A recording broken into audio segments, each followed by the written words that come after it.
Le directeur général de l'Institut national de la statistique, INSTAT, Zéphanie Romala, a été démis de ses fonctions. Sa nomination a été abrogée mercredi dernier durant le Conseil des ministres. Ces derniers mois, l'ancien directeur général faisait face à plusieurs tensions au sein de son ancien département, l'ISTAT.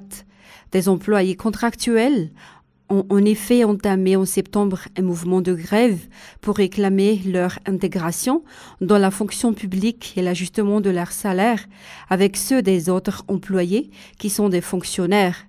Ils revendiquent également les mêmes avantages que ceux des fonctionnaires de l'ISTAT, comme les primes et les indemnités. En novembre, l'ancien directeur général de l'ISTAT a aussi été visé par une plainte déposée par le syndicat autonome du personnel de la statistique auprès du pôle anticorruption. Il est accusé par les employés d'abus de pouvoir suite notamment au licenciement jugé abusif de 13 employés de l'ISTAT.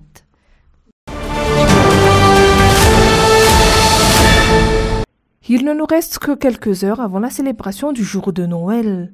Nous sommes passés au carrefour Tambouchmanzak, aujourd'hui vers 10 heures, un des marchés de volailles à la périphérie d'Antananarivo. D'après ce qu'on a constaté sur place, le marché des volailles était complètement silencieux, alors que ces commerçants sont déjà arrivés sur les lieux très tôt le matin. Beaucoup de clients s'intéressent au prix, mais la plupart n'ont pas les moyens pour s'offrir des oies, des canages, ainsi que des dindes qui sont très abondants dans cette zone. Le prix des volets n'a cessé d'augmenter. Les prix varient de 60 000 lariages jusqu'à 170 000 lariages la pièce, alors que d'habitude, ils sont fixés entre 50 000 lariages à 140 000 lariages. Certains des vendeurs ont choisi de maintenir le prix de l'année dernière, mais cela n'a rien changé. Les ménages ont des difficultés financières et ne se sont pas préparés pour les fêtes, faute de moyens. Ils feront juste en sorte que le jour de Noël soit un peu différent des autres quotidiens, avec le peu de moyens qu'ils ont. Un décret portant la prolongation de la refonte totale de la liste électorale a été adopté lors du Conseil des ministres ce mercredi. Ce processus devrait être terminé ce 31 décembre. Le Conseil des ministres a accordé le prolongement de la refonte jusqu'au 31 janvier 2023. La décision ne fait qu'affirmer le souci et les contraintes de l'opposition, réitère le coordonnateur national du parti HVM, Rivra Kutvau, lors d'un point de presse vendredi dernier. Le président de la République ainsi que les membres du gouvernement n'ont jamais eu la volonté d'effectuer l'élection prévue pour 2023, a-t-il précisé. Le régime Radziwiłł n'est classé élite de diversion. Depuis son serment en 2018, plusieurs fonctionnaires n'ont pas encore reçu leur salaire jusqu'à cette fin de semaine, du jamais vécu depuis l'indépendance, précise le coordonnateur national du parti HVM. État de droit piétiné, Madagascar est frappé de plein fouet, les Malagas sont ébranlés. Seule l'élection sera l'issue pour la grande île pour mettre à terme à cette mauvaise gouvernance, affirme Rivra Kutvau.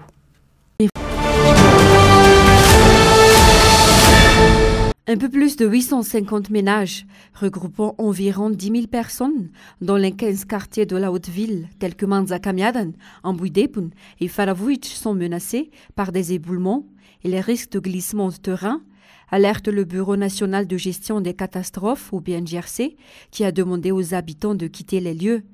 Chaque année, pendant la saison des pluies, les foyers de ces quartiers sont confrontés à ce dilemme.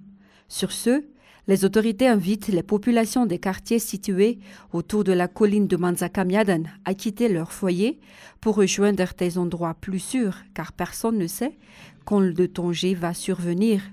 Le BNGRC, la préfecture d'Antananarivo, le corps de la protection civile, la CEA et le corps des sapeurs-pompiers ont commencé à placer des drapeaux rouges dans ces quartiers cette semaine. Environ 400 drapeaux ont été placés aux endroits en danger pendant 5 jours.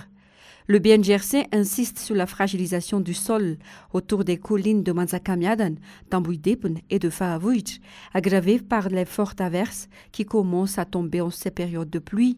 Depuis 2015, une quinzaine de personnes ont été tuées par des glissements de terrain et ou des chutes de pierres à travers l'île.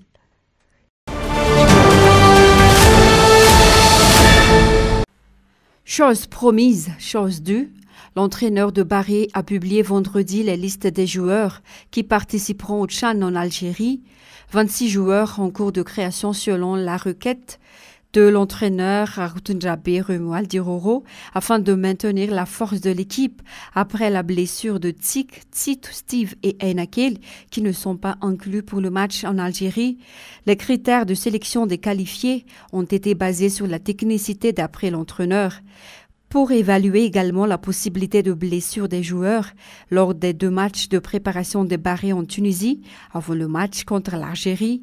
Dans le groupe C, Madagascar rencontrera l'équipe de Ghana le 5 janvier 2023. Rappelons que l'équipe nationale malgache de football a battu l'équipe nationale de Botswana par 0-1 lors de qualifications pour le ticket de la Coupe Afrique de football en Algérie.